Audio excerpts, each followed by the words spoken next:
Okay, good morning po sa ating lahat mga ka-agri at mga kaibigan. Nandito na po tayo muli sa atin pong programang June Agri Kaalaman TV. Sa umagang ito mga ka-agri at mga kaibigan, meron po kaming ipapakita sa inyo sa amin pong bagong punla na ampalaya Galaxy Max F1 powered by S-Twist Seeds mga ka-agri, no? Unang-una po, nagpapasalamat po kami ng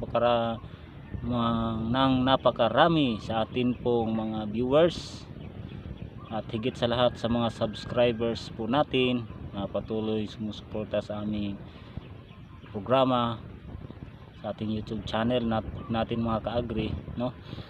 At sa mga nag-comment at mga nag-share, sana po patuloy po niyo suportahan ang aming YouTube channel, ang June Agri Kaalaman TV. Ngayon po, sa nakikita niyo sa screen, nagsisimula na po silang tumubo yung mga itinanim namin, no, na punla natin. Ito po ay 5 days na simula po na aming pinunla. May ginawa po kaming video nung nakaraang araw. Ito po yung sa kabila, no?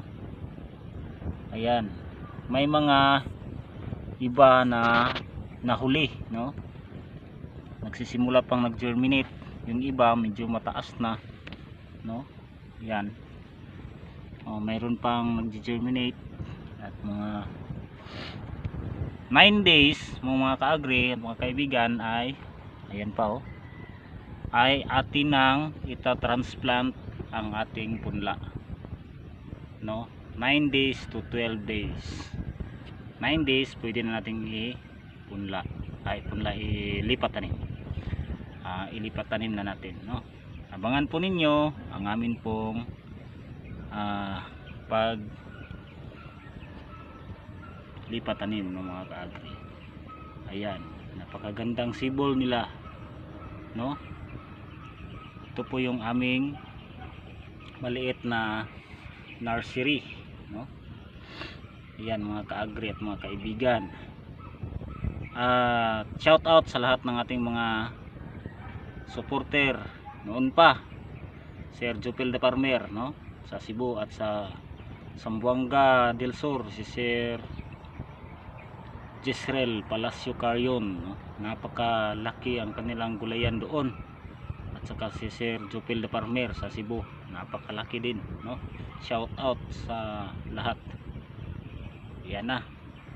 Yan lang po muna mga ka-agri at mga kaibigan. God bless po sa ating lahat. Sana po patuloy niyong subaybayan ang aming programang June Agri Kaalaman TV. God bless po sa ating lahat.